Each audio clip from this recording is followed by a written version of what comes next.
Hi guys, how are we? Today I'm going to be having a chat with you about your lens of perception, projection, and your ego. So where I'm going to start with this is the lens of perception. So your lens of perception is essentially, you can view it as a lens and you experience everything external of you through that lens. And this lens is developed through or constructed through your experiences, your conditioning, and your trauma. And your lens perception is basically the same concept, or it is the same thing as your state of consciousness.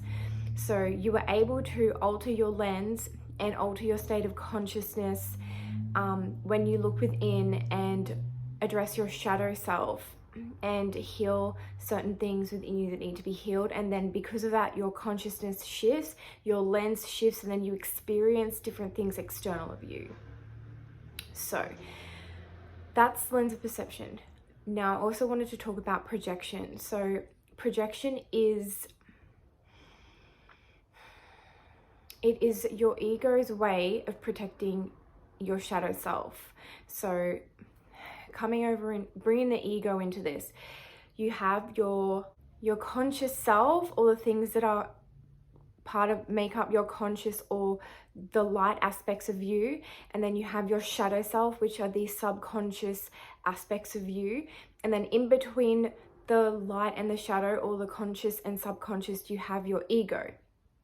And the way that I view the ego is like a shield for your shadow. So the ego will deflect anything that triggers your shadow, and your shadow being, like I said, all of those unconscious and unhealed aspects of yourself, everything that within you that is distorted, like your distorted energy.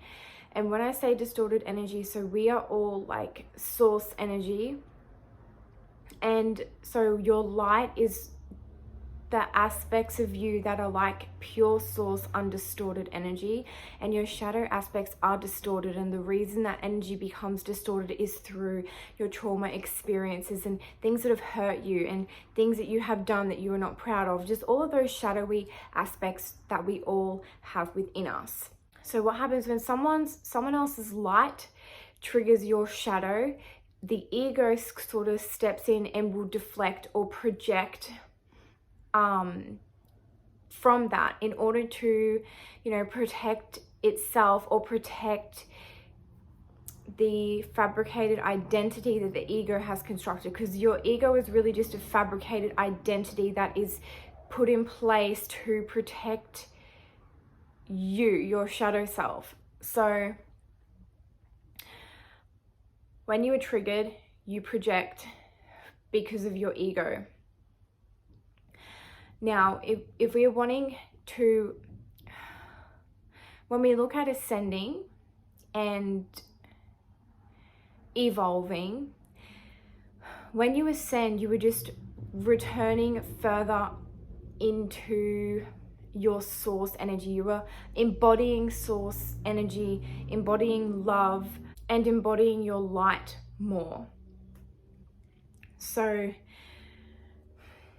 the more you look at your subconscious, your shadow side, and you transform that into light and you bring your shadow to light, that is how you are ascending and expanding your consciousness, because you are removing the distortion in your own energy, and then that steps you closer towards becoming or transforming back into source. So the healing process and the evolution of the soul is really just the soul's transformation back into pure source energy. So I'm hoping this is making sense. So anytime that you are triggered, your ego will want to step in and project in order to protect itself, in order to protect the fabricated identity and your shadow self, to prevent you from looking at the things that hurt you, or that are uncomfortable, or the things that you just don't really like to acknowledge about yourself that is still there. So just because the ego steps in and project doesn't mean that those things aren't still there. And whenever you are triggered, it's your invitation to look within and heal and bring those unconscious or subconscious things to the light and to conscious. So then that trigger is removed and it doesn't affect you anymore. So this is really all what the ascension process is. And doing shadow work is really just bringing light to all of the things that you don't really like to look at or acknowledge within yourself, and healing it and understanding the lesson in it, and then, or understanding why those things trigger you in the first place. Because once you understand why it triggers you, then the trigger is removed. Sorry, I just have to, then the trigger is removed. So I know this video was pretty condensed, but that's really everything that I wanted to cover today. I hope you found this helpful, and I'll talk to you guys again soon.